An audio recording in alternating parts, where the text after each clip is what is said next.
Hello, and thank you for joining us again, NCI Live. I'm David Groth, your host, and joining me today is Stefan Dorn, CEO and Chief Hacking Officer of Optimized Cyber.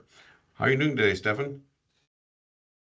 Good, David. Glad to be here. Very cool. Thanks for joining us today. Today, we're going to be talking about security fundamentals and offensive security.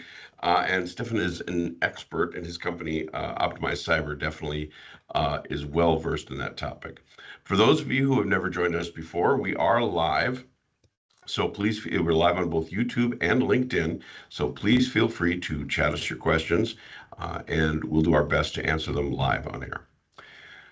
That said, Stefan, let's get into the nitty-gritty of it, huh? We're talking today about security fundamentals, offensive security. Now, we've talked a lot in various NCI Lives in the past about defensive security, but today we're talking more about like offensive security.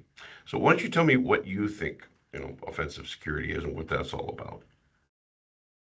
Sure. The way we think about it is, or the way that it fits into the security ecosystem with your overall strategy is on the defensive side, you're wanting to be able to detect, respond, contain to threats, but also the ongoing management and kind of care and feeding of an IT and information security environment. It goes beyond IT as well when we're talking risk management and securing information and protecting people and things like that. But really, the offensive security services out there and kind of mindset is about penetration testing. There's things like red teaming, threat emulation, things that we do to assess our environment and determine, is our organization resilient to the stuff that's going on out there? What happens if we get hit by one of those 0-day kinds of things? Is it game over? Are we going to get ransomware or something else? And so by following those methods, you really start building better controls to protect or take a risk-based approach to protecting your organization. So you're taking the, let's not just sit back and build walls and protect. Let's go out and try to poke those holes. Let's try to go out and actually make sure that the wall we've built is, I don't want to say bulletproof, but at least you know where those holes are and you can work to try to fix them. Is that a fair statement? Yeah, and we work to help people be as resilient as is reasonable, really as good as you can get. There's no 100% with security, unfortunately, but finding that good balance where we're spending the right amount of budget and time and effort on protecting the organization against the realistic threats that we face. Okay. All right. Well, so what are some of the things involved? First of all, let's talk briefly about your company. You optimize cyber. What does your company do?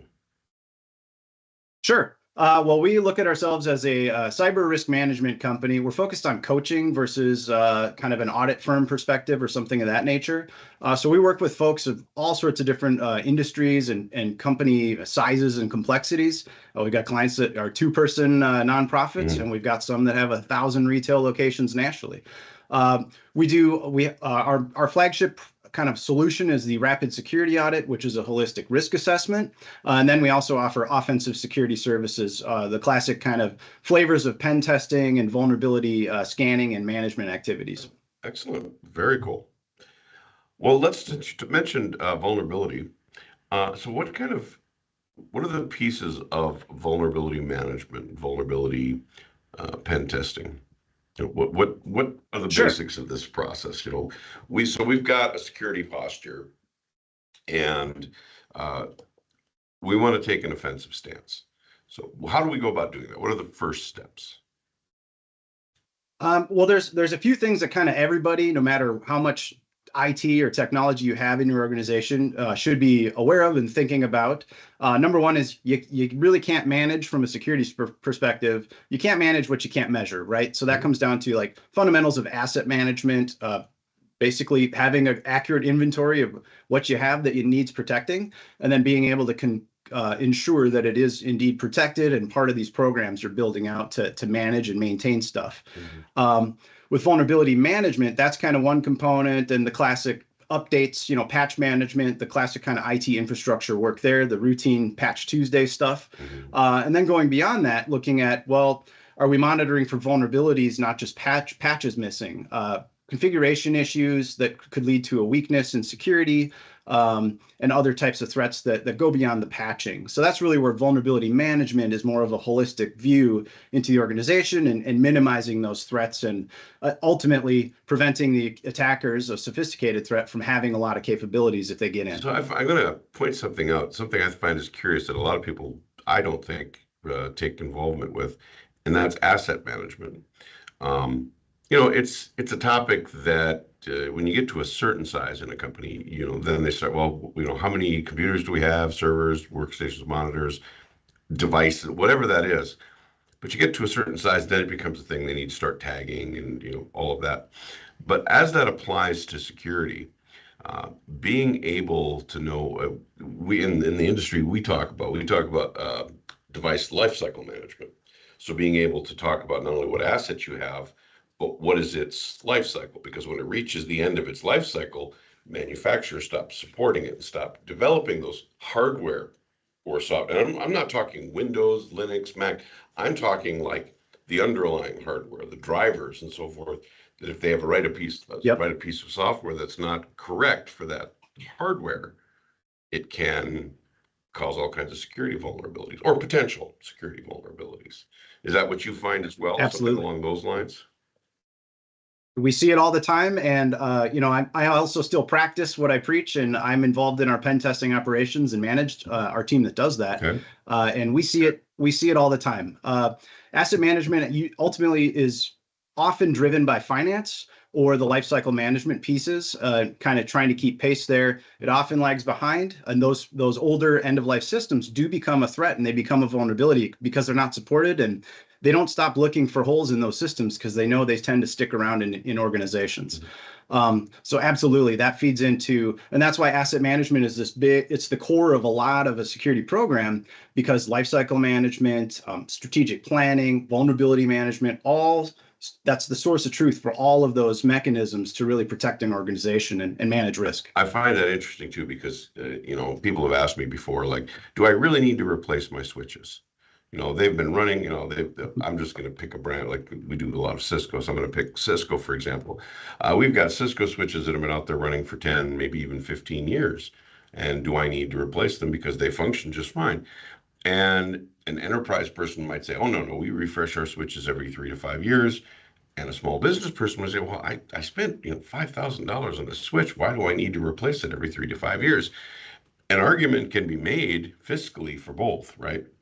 But I'm just going to throw it back to you as, in the smaller business area, is there a financial benefit one way or the other from the vulnerability point of view, right? So like, if you're going to update hardware, say, for example, on the vulnerability side of things, is there a benefit there financially to updating the hardware, knowing that you're going to keep those patches flowing? I think I would say almost always yes. And it's not in my, I'm not selling hardware, so it's not really a biased opinion. I've been an IT director for a community bank on a shoestring budget at times with some of that stuff, and had to deal with that front and center. It's a balance, right? But you have to look at and you got to look at the long game, right? You're going to get better performance, new features, new security capabilities from that newer switch that might offer better VLAN tagging and access control list options or micro-segmentation, that all of a sudden, now you have new ways to be more resilient against ransomware and the common types of attacks that we have today. Sure. And if you look at the realistic costs of those kinds of incidents, even ignoring the loss of operations for a couple days or weeks, as we see often, it becomes a pretty good investment pretty quickly if you can swing the budget for it. And I think you're you brought up a good point, and that it's the balance aspect of it. You've got a shoestring budget, make it go as far as you can, but then at some point you do have to at least be cognizant of what's happening with that. That this is going to be a thing, and especially like with a firewall, for example, don't let firewalls go too far out, right? So. Absolutely. Okay, we kind of went a little far field there, but that I think that topic gets brushed. No, I mean, and I think it gets brushed under the. It's a good one. It gets like, nah, we'll just because assets as part of managing those vulnerabilities is a big thing. So, it is. So what other types of things in the fundamentals of monitoring those vulnerabilities? How would you say go about monitoring those things? Sure. Well, the good news is there's a lot of good tooling available these days. Usually you have a software solution, or it's a component of a solution you might have with like endpoint protection. I know some brands out there, some of the market leaders are starting to offer vulnerability monitoring as part of the agent running on every machine that should be ubiquitous through the environment anyways. Sure. And then they usually have some network monitoring capability as well. There's also vulnerability specific companies out there that provide it. A lot of folks don't do this in-house because they already don't have a huge IT team or a security team that has all this extra time. Especially in IT, we tend to wear a lot of hats already and have a lot of dashboards to deal with. So often it's pretty easy to justify bringing in some outside expertise, a third-party managed service provider or something of that nature, or consulting to just figure out what is a right size amount, how should we treat this, right? How much time should we spend on this? To come up with a solution that ultimately should be pretty efficient and fairly low cost. You want to be watching this stuff on at least a monthly basis because it's such an organic thing. There's always stuff coming out in the news, right? Right. This new 0-day vulnerability, this and that. So constantly. You got to keep an eye on it. Mm-hmm. Well, absolutely. Yeah, we see a lot of different products. There's, whether you have an in-house solution, an MSP provider, or just a software that you purchased to monitor it, that's absolutely something. So when you find a vulnerability, how much time do you spend on the remediation aspect of it? What is the process there? I generally, at least from my IT director days, it was always about, or my system administration days, really about, finding those one-to-many fixes. If you're an Active Directory environment, a lot of times, if it's not just simply apply this software patch from the manufacturer, it might be a group policy setting, or it might be an Azure AD setting, or something where you're essentially checking a box for a large group of the population. You might roll that out with a test group first. That's usually what I advise. But then as long as that doesn't seem to cause problems, get it deployed as soon as you can, depending on the criticality. Right. Check its interactions and things with other software. Make sure that that patch or whatever it is doesn't mess up other things, because now you're dealing with a whole Please test it first. Yes. Test, then roll out. Yep. Very cool. One last piece I want to talk about in this vulnerability scan is, so I get this question a lot, the difference between vulnerability management and threat management. Because they are related, but they're different, right? So what's your take on that? I would think of them as kind of, if you had a big pie chart of all the different kind of security program pieces, they're kind of next door neighbors. Threat management is really, it's a little more active and requiring ongoing eyes on screen in nature, right? It's about detecting, containing, responding to threats. Vulnerability management plays into that, but mostly in the aspect of preventing threats, building resiliency so the threats can't do as much damage, and slowing them down or making them easier to detect. That's how I kind of look at it at a high level. Absolutely.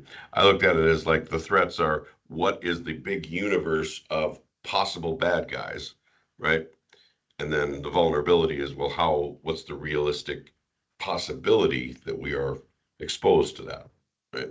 So absolutely. So they're all interwoven. So it's just a matter of how big is the hole that those bad guys could get through in theory. One analogy I'll use a lot is a vulnerabilities. If you have a bunch of vulnerabilities, it's a toolbox for an attacker, right? So the less you have, the less tools they have to pull out of there and try to monkey with stuff. Absolutely. I'm going to take a quick break here for 1 second. Just remind everybody that is watching, we are live on both LinkedIn and YouTube. Please feel free to chat us your questions and send them on in, and we'll do our best to answer them here live while we're talking, so you can get those questions answered. So, okay, moving on. The big one, let's talk about vulnerability scanning and pen testing and those types of practices. Why don't you give a little overview of that process. What does it look like I've got a company and I want to start this process and implement vulnerability scanning and pen testing? I get asked this question a lot, and it's not a bad question at all. Like, what is the difference between vulnerability scanning and penetration testing? The terms get conflated often. There's a lot of it's a bit of the Wild West in the security market out there. With you think you're buying a pen test, and what you end up getting is sometimes a vulnerability scan under the covers. So vulnerability scanning comes down to you're scanning your assets, your network, your endpoint systems, whether it's servers, workstations, laptops, Internet of Things devices, switches, routers, etc.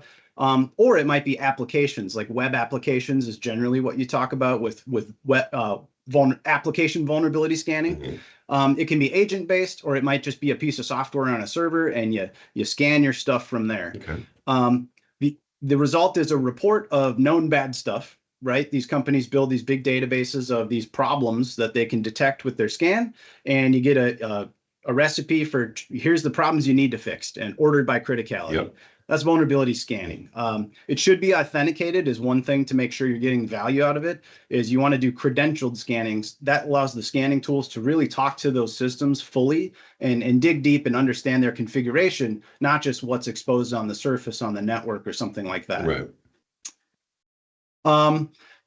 That's also generally a lower cost type of activity if you bring in a third party to do that or to manage it for you. It's a lot of automation at the end of the day, and it's mostly application driven with expertise to kind of interpret the results. Pen testing. I'm sorry. I wanted to just, go ahead. On that point, so you're looking at a holistic view of all of the vulnerabilities, right? You're looking at, every layer of the types of vulnerabilities in a particular environment, right? Software, hardware, network, just each individual piece. Well, what are you what do you have potential exposure to? And when you talk about the Exactly. credentialed versus the I'm going to say non-credentialed, uncredentialed, whatever you want to put it. Um, is there a benefit to doing both? Um, there can be, but the way I look at it is you want to close as many gaps as you can, and so taking the full blast look at things. If you look at like PCI DSS, the payment card industry standards, they require white box testing and authenticated scanning because it's the deepest dive. So from a coverage perspective, if you have limited time to do it, I would say go full blast. That's going to close all the doors that you would see as an anonymous attacker anyways, or as best as we can. Because an attacker is probably going to try to get admin credentials anyway, right? They're not just going to come in as a guest user and poke around like the script kiddie. They're just going to come in and grab some admin credentials somehow and go whole hog across the network or across the systems and do as much damage as they can, or get in many, find out as many vulnerabilities as they can.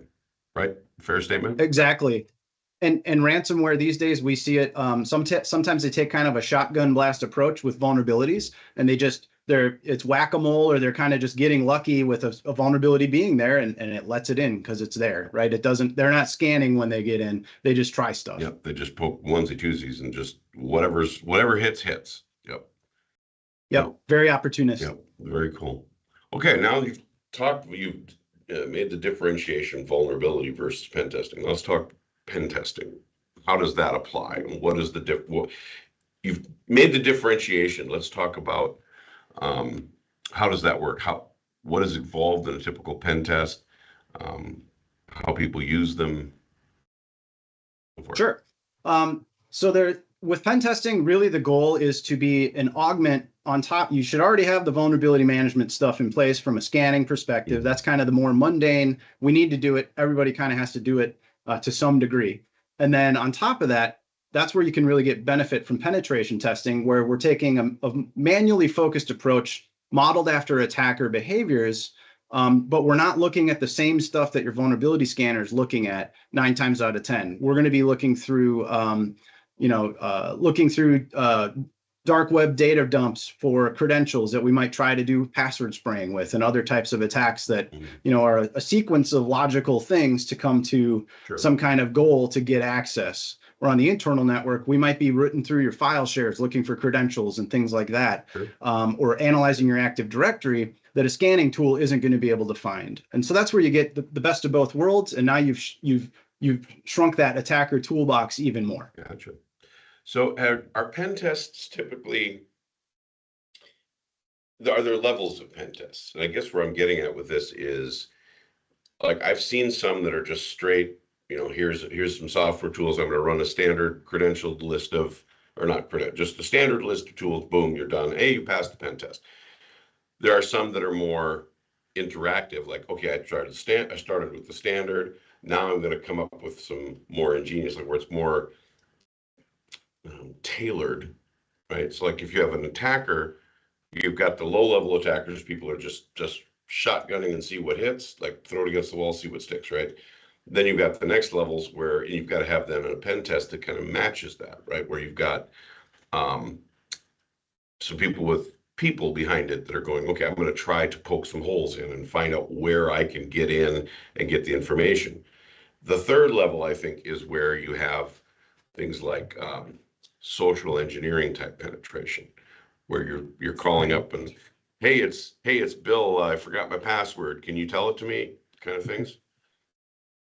Yep, absolutely. Yeah. So you really to me, there's no automated pen test. There's no such thing. There's folks that sell them. What you're really doing is buying a vulnerability scan that may have a few more checks and things that most scanners don't have.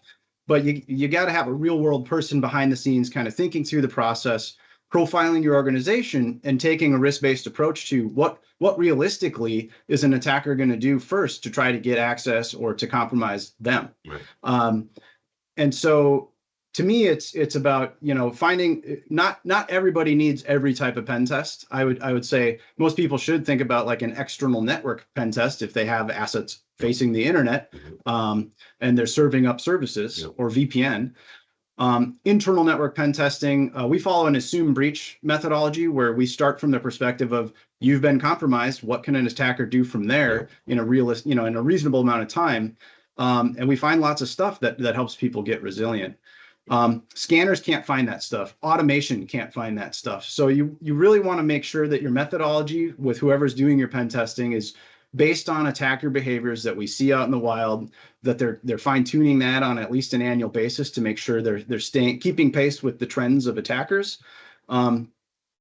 That's kind of it. I mean, it's make sure there's manual qualified people behind it and that they can point to some standards like OWASP or the penetration testing execution standard for kind of industry, the way it's done, at least baselines or for their fundamental methodology. Sure. So we're talking too, when we talk about stuff like that, we're talking about blast radius, and we're talking about the internal piece, right? Somebody gets into a compromised system. What is the potential for company-wide, organization-wide damage, and can they move laterally throughout a system? Once they get in, can they literally just go anywhere? Like once you're in, you're done, you're good, right? So kind of that's what you're going along with. That is not only is a pen testing about getting in, it's about how far can you get in, right? How sideways, up, down, like can you go your credentials and level up, so to speak? Then can you go sideways and get to all the other machines, servers, shares, documents, everything that's out there? So I really don't think people appreciate these days how problematic internet security is these days. I mean, it's truly not. I say this all the time to people. It's not if you get compromised, it's when you get compromised. And that is the God's honest truth. We see it every day where companies have done little to no security preparation, little to no, and most often no preparation. And then they call us, oh my God, we got this virus thing. Something just happened, and now none of my computers are working. What's going on? And they've literally gotten compromised. Every time we have one of these talks, it just brings up that little in me to say, please, if you're listening to this, evaluate vulnerabilities, evaluate all of your security practices, and if you don't have any, get some. I can't say that enough to people. Would you agree? 100%. I mean, one of the reasons I co-founded the company, Optimize Cyber, is to help folks get a plan together. It's not a horrendously tedious process to get the basics in place, but most people are missing a few things because just like I don't do the plumbing in my house because I'm not an expert at plumbing. Yep. That's a disaster if I just wing it. So I bring in some outside expertise. It ends up being cheaper. I get it done faster and I can sleep at night. That's kind of the idea here. And it's way more expensive to fix your security after a breach. And by the way, things like cyber risk insurance and other aspects that can kind of be a life jacket, you've got to have a lot of compliance requirements in place to be able to even leverage those if you're paying for boxes. It. Like, did you do this? Did you do this? Did you do this? Because they won't pay if you didn't. They will audit. If it's a lot of money, especially, they will come back and say, cool, before we write the check, we're going to check a few things and make sure you're doing what you said you're doing. So to that end, I do want to open it up to you and say, do you have any, we call them war stories. Do you have any Sure. war stories where you came in, you were involved in something and where we've been talking about a lot of just basic security fundamental stuff, but where had they done these things, it would have they wouldn't have had the problem that they had. And it ended up being just a way blown out of proportion situation, You have something like that comes to mind? I have two really quick ones. Okay. The first one was a few years ago now, but it still rings true. And we built a whole section in our rapid security audit has to do with something that gets overlooked with a lot of risk assessment work out there. NIST cybersecurity framework doesn't really even touch on this except at a dual control kind of concept level, but financial fraud controls, working with your bank to make sure that verification process get followed. Doers can't be the checkers, that kind of stuff. I used to do incident response, and we had a case where over $4 million got wired out of the country. They were able to claw a lot of it back working with the Secret Service, but they still lost over $1 million on it. So had they worked better, more closely with their bank to set up some stuff that, by the way, would have cost them nothing to get in place, Mm-hmm. that never would have happened. At least not because of something they did. Yep. That actually happened to one of our clients too. They got instructions to send money somewhere, and the person just sent the money thinking it's one of our subcontractors, and they sent it the address given, and then the supplier called them and said, "Hey, we haven't gotten paid for this." And they go, "Wait a minute, yes, we have. We sent you," and it was like to the tune of tens of thousands of dollars. I think it was even, I mean, maybe even over $100,000, whatever the number. It was significant for a small business. And Exactly. and we are in Fargo, North Dakota, and a lot of people are like, well, it's small town, everybody trusts each other. We are a global economy. You can live in Fargo and work globally. So these attackers are global. It doesn't matter where you're from. Yep. So I have to strongly. You said you have one other one. What was the other one? Yeah, and just to cap off on that, that is the number one way that businesses lose money today with cybersecurity. The industry loves talking about ransomware because it sells software licenses and automatable things. Easy to understand. But it's the financial fraud, BEC, business email compromise, or impersonation attacks, and the money just gets sent, and it's the hardest thing to recoup. Second war story is just really more about it's kind of about mundane security fundamentals and good IT hygiene, but several of the last few assume breach internal penetration tests that I've been a part of in the last 6 months, it's been a predominant theme of file shares hanging out there that don't get cleaned up after an IT backup project or something else, overly permissive file shares. And then we very quickly find credentials because we have tools that scrape the data in those file shares very rapidly and find potential passwords, usernames, login credentials in SQL configuration files and things. Mm-hmm. In the last few, we've been able to essentially use that to then become domain admin, dump all the passwords. And the way that computing hardware is so powerful these days, especially with AI driving a lot of this stuff and the video cards, we were able to crack, over 40% of an organization's passwords. We're talking like 80 plus users in under an hour, and 13 plus character passwords. Sometimes it's just, but we would not have been able to do any of that stuff if they had cleaned up their file shares and locked them down so that, you don't need to give everybody access to everything, because that's what attackers love. It's just that, and again, that is especially prevalent in small businesses. They just like, we don't need to lock it down. Let's just give everybody access to everything and we'll just go on with our day. So yeah, very much so. Yep. We've come to the end of our time. I got to be honest with you, it's gone really quickly and it's been a great conversation. It did.